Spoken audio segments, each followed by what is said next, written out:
নমস্কার বন্ধুরা, পাপিয়া কিচেনে জানাই সবাই স্বাগত। আর আজকে রান্না করবো মোরলা মাছ। মোরলা মাছটা ফ্রিজে ছিল তাই বরফ হয়ে রয়েছে।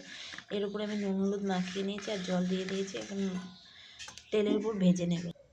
যেহেতু আমার মাছটা বরফের চাক ধরে রয়েছে, আমি সেভাবে বরফটাকে এখনও ছাড়িয়ে উঠতে পারিনি। এখন আমি গরম তেলের উপর মাছটা দিয়ে দেবো আর পুরো মাছটা ছেড়ে যাবে আস্তে আস্তে। মাছটাকে এখন লাল করে ভেজে নেব।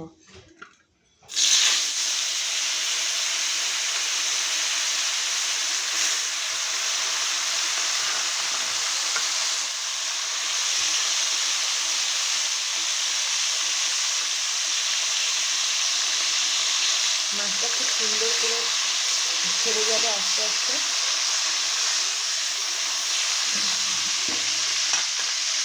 মাছগুলো আমি লাল করে ভেজে নেব। মাছটা আমার খুব সুন্দর করে ছেড়ে যাচ্ছে আস্তে আস্তে, এরকম মতো দেখুন।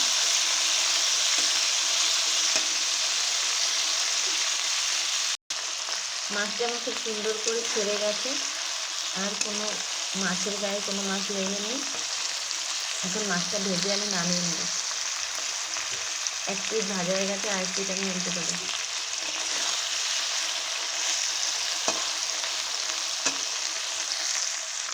মোরলা মাছ আমার ভাজা হয়ে গেছে, এখন মাছটা তুলে নেব। কড়াইতে রয়েছে আমার তেল, তেলের উপর শুকনো লঙ্কা আর পাঁচফোড়ন দিয়ে দেবো। আর আজকে এই মোরলা মাছটার ঝোল রান্না করবো না, আজকে মোরলা মাছ দিয়ে আমি চচ্চড়ি করবো। তার জন্য আমি সমস্ত সবজি কেটে নিয়েছি।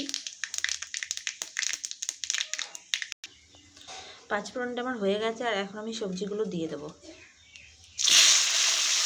সবজির মধ্যে আমি কী কী দিয়েছি দেখুন। মূলো দিয়েছি, বেগুন দিয়েছি, সিম দিয়েছি, আলু, আর সবথেকে একসঙ্গে আমি দিয়ে দিয়েছি পুঁই শাকের দানা। পুঁই শাকের দানা দিয়ে আমি ভালো করে একসঙ্গে নিয়ে নিয়েছি। এখন এটাকে আমি ভালো করে নেড়ে নেব।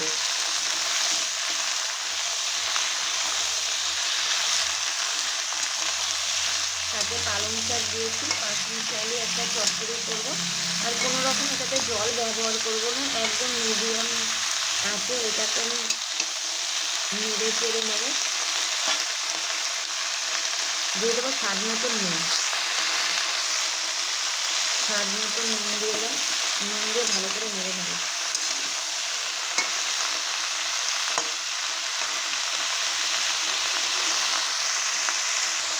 চচ্চড়ির জন্য কোনো রকম বাটা মশলা ব্যবহার করি না, যার কারণে আমি কাঁচা লঙ্কা মাঝখান দিয়ে কেটে কেটে দিয়ে দিয়েছি।